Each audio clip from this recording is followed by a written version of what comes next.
7 दशक बाद फिर खोदी गई अश्वमेघ यज्ञशाला की जमीन। देहरादून में पुरातत्व विभाग कर रहा चौथी वेदिका की तलाश, तीसरी शताब्दी से जुड़ा इतिहास। देहरादून से लगभग 50 किलोमीटर दूर बड़वाला स्थित जगत ग्राम इन दिनों एक बार फिर इतिहास के पन्नों में लौट रहा है। करीब 7 दशक बाद भारतीय पुरातत्व सर्वेक्षण ने यहां अश्वमेघ यज्ञ से जुड़ी चौथी यज्ञशाला की खोज के लिए उत्खनन शुरू किया है। इससे पहले 1952 से 1954 के बीच हुए उत्खनन में 3 यज्ञशालाएं मिल चुकी हैं, लेकिन चौथी की तलाश अब जाकर दोबारा शुरू हो सकी है। 1 दिसंबर से शुरू हुए उत्खनन कार्यों को करीब से समझने के लिए दैनिक भास्कर न्यूज ऐप की टीम वहां पहुंची और खुदाई के दौरान मिली चीजों को बारीकी से समझा। आर्कियोलॉजिस्ट विपुल मिश्रा के मुताबिक मौजूदा उत्खनन का मकसद तीसरी शताब्दी ईस्वी में हुए अश्वमेघ यज्ञ के दौरान निर्मित चौथी यज्ञशाला को ढूंढना है। 4 यज्ञशालाओं में से 3 1952 से 1954 की खुदाई में मिल चुकी थीं। अब चौथी के लिए फिर से खुदाई की जा रही है। 10 से 14 फीट नीचे तक खुदाई, मिले ब्रिक्स और पॉटशेल्स। 1 दिसंबर से शुरू हुए उत्खनन में अब तक करीब 10 से 14 फीट गहराई तक खुदाई हो चुकी है। इस दौरान टीम को प्राचीन ईंटें, मृत भांड और घड़े मिले हैं।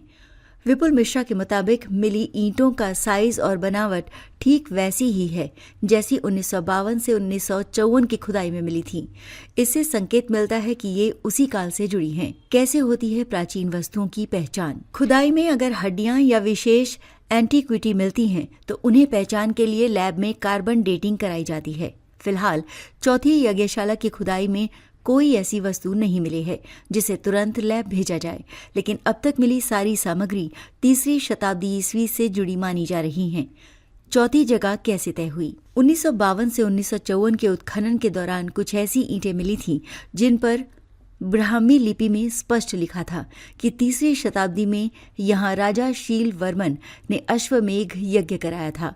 इसी शिलालेख के आधार पर अब लगभग 70 साल बाद दोबारा उत्खनन शुरू किया गया है। हालांकि अभी ये तय नहीं हो पाया है कि जहाँ खुदाई चल रही है वहाँ वेदिका मौजूद है या नहीं।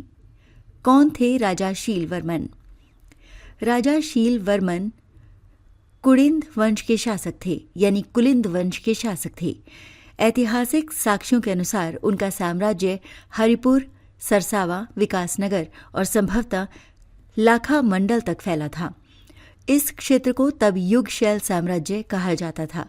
राजधानी हरिपुर हुआ करती थी। वृषगण गोत्र में वर्मन वंश द्वारा इस क्षेत्र पर शासन किया गया।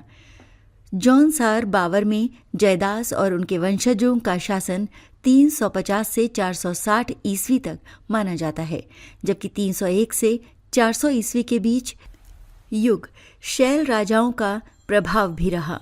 ऐसी ही खबरों को देखने के लिए चैनल को सब्सक्राइब करें, लाइक करें और शेयर करना ना भूलें।